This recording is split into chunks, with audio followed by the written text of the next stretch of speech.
आमा हाय आज राम्री भएर बस्नु भएको छ। के हो आज किन बस्नु भएको यसरी? आज विजय दशमी। ए अनि नयाँ लुगा गर गहना ओहो हातमा छपक्कै घाँटीमा कानमा सबै लाएर बस्नु भएको छ त। अब के गर्नु, आफ्नो भएका गहना लाउन मन लाग्यो अनि लाएको। अँ, अब दसैँमा पनि नलाएको गहना कहिले लाउनु अँ, भनेर अब लाउन मन लाग्यो हो। अनि अरू के गर्नु मन छ आमा? अरू के गर्नु, साडी लाउन मन लागेको छ। अनि साडी कहिले लाउनुहुन्छ त? लाउनुहुन्छ सक्नुहुन्छ उभिन? उभिएर साडी लाउन सक्नुहुन्छ? समय दियो भने त सक्छु। ए कहिले लाउनु, दसैँ गयो। यो पनि राम्रो छ नि त आमा लुगा। होइन यो नराम्रो होइन, राम्रो हो।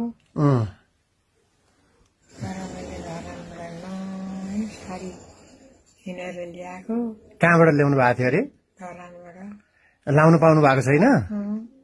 ला अनि त्यस्तै भएर त साँच्नु हुँदैन, लाउन खान साँच्नु हुँदैन, लाइहाल्नु पर्छ, खाइहाल्नु पर्छ, रमाइलो गरिहाल्नु पर्छ भन्ने कारण त्यही त हो नि। अब साँचेपछि हेर त, अब लाउन पाइएन, लाउन सकिन्न, र पनि ट्राई गरौँला नि लाउन सकिन्छ कि होइन। एकचोटि पनि लाउनु भएको छैन?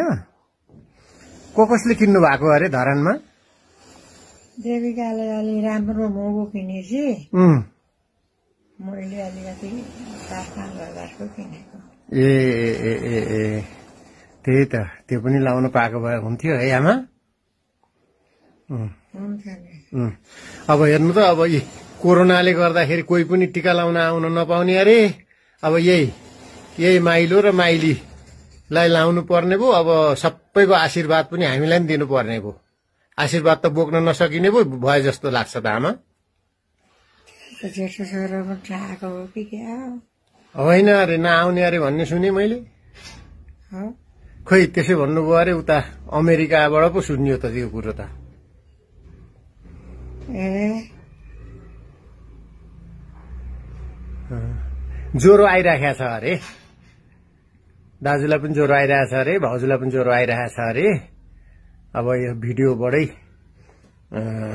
आशीर्वाद लिन्छु भन्नुहुन्थ्यो अरे।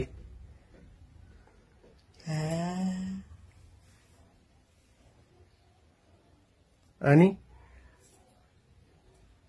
ल